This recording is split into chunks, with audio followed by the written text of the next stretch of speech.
Roast বলতেই আমরা গতানুগতিক কিছু বুঝি, কিন্তু ঢাকাইয়াদের ভুনা যে রোস্টটা, সেই রোস্টটা অসাধারণ খেতে। আজকে আমি সেটা রান্না করব। প্রায় পেঁয়াজ দিয়ে ঘি দিয়ে দিলাম। রোস্টের মশলাটাকে পানি দিয়ে গলে নিয়েছি, সেটা দিয়ে দিলাম।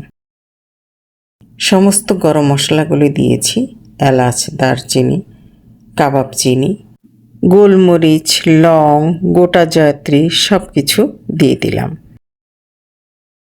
আদা রসুনের পেস্ট দিয়েছি, জায়ফল গুঁড়া, জয়ত্রী গুঁড়া দিয়েছি। আমি গোটা জয়ত্রীও দিয়েছি। সব মশলাগুলো একসাথে কষিয়ে নেব। এই ভুনা রোস্টটাতে মশলাটা যত কষানো হবে খেতে ততই অসাধারণ হবে। জিরার গুঁড়া, ধনিয়ার গুঁড়া আর গরম মশলা পাউডার দিয়ে দিলাম। আমার হাতের করা গরম মশলা পাউডার, যেটা আমি কোরবানির জন্য করেছি। বাটিটা ধুয়ে একটু পানি দিয়েছি।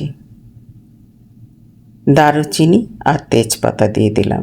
সেটা আমি পরে দিয়েছি, কারণ ওটা দিলেই আমার কাছে অনেক বেশি ঝামেলা মনে হয়। আমি অনেক সময় রান্না করার পর এগুলো তুলে ফেলে দিই। রোস্টগুলো হালকা মুরগি টুকরাগুলো ফ্রাই করে রেখেছিলাম, সেটা দিয়ে দিলাম। আপনারা দেখতে পাচ্ছেন। এবার মশলার সাথে সেই মুরগির টুকরোগুলো ভালো করে ভুনে নেব। যে প্লেটে রেখেছিলাম সেই তেলটা দিয়ে দিলাম। ভালো করে ভুনে নিয়ে, এই ভুনা রোস্টের টেস্টটাই হচ্ছে এই মশলার মধ্যে ভুনাটা। আমি এই রোস্টটা ঘিয়ের উপরেই রান্না করব। উপরে আরেকটু ঘি দিয়ে দিলাম। এবার আমি ভালো করে ভুনে নিয়ে মিষ্টি দই ইউজ করব। মিষ্টি দইটা ভালো করে ফেটে নেব। পেঁয়াজ বেরেস্তা দিয়ে দিলাম। পেঁয়াজ বেরেস্তা দিয়ে আরেকটু কষিয়ে নেব। দেখুন আপনারা কিভাবে আমি করছি। এবার ঈদে এই রোস্টটা আমি রান্না করেছিলাম, আপনারা ট্রাই করে একবার দেখবেন। মিষ্টি দইটা ফেটে দিয়েছি। আমি দেখিয়ে দিলাম আপনাকে যেই দইটা আমি দিয়েছি। মিষ্টি দইটা দিলে এক্সট্রা চিনি না দিলেও হয়, তাও আমি 1 চামচ চিনি দেব। আপনারা দেখুন আমি কিভাবে করছি। দই দিয়ে ভালো করে কষিয়ে নেব। এখন কাঁচামরিচ দিয়ে দেব।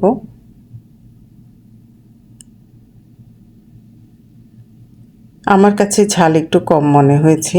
এই রোস্টটা একটু ঝাল খেতে ভালো লাগে, তাই আমি আরেকটু ঝাল আর 1 চামচ চিনি দিয়েছি। দিয়ে ভালো করে এখন কষিয়ে নেব।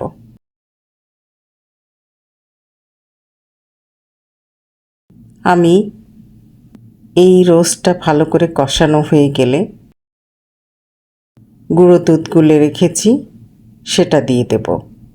একটু দারুচিনির গুঁড়া দিয়ে দিলাম। টমেটো কেচাপ দিয়ে দিলাম। এই টমেটো কেচাপ রোস্টের স্বাদ অনেক গুণে বাড়িয়ে দেবে। কাঁচা লঙ্কা দিয়েছি, সেটা স্কিপ হয়ে গেছে, আপনারা দেখতে পাচ্ছেন। এখন ভালো করে কষিয়ে নেব। আপনি দেখতে পাচ্ছেন আমি কিভাবে কষিয়ে নিচ্ছি। আর দারুচিনি, তেজপাতাগুলি তুলে ফেলে দিলাম। এখন ঘন সেই দুধটা দিয়ে দিলাম। এই দুধটাই হালকা একটু ঝোল থাকবে। আমার রেসিপিগুলো আপনাদের ভালো লাগলে লাইক, কমেন্ট, শেয়ার করতে ভুলবেন না। একটি আলু বোখারা দিয়ে দিলাম বড় সাইজের। আমার 4 টুকরা রোস্টের জন্য একটি আলু বোখারা যথেষ্ট। এতে রোস্টের স্বাদ অনেক গুণে বেড়ে যাবে। এই আলু বোখারাটা অবশ্যই দেবেন। আমার হাতের তৈরি গোলাপ জল দিয়েছি।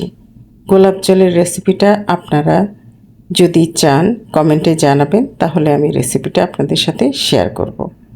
আমার ভুনা রোস্টটা একদম কষানো শেষ, রেডি টু সার্ভ। আমার ভুনা রোস্টটা অসাধারণ হয়েছিল, আলহামদুলিল্লাহ।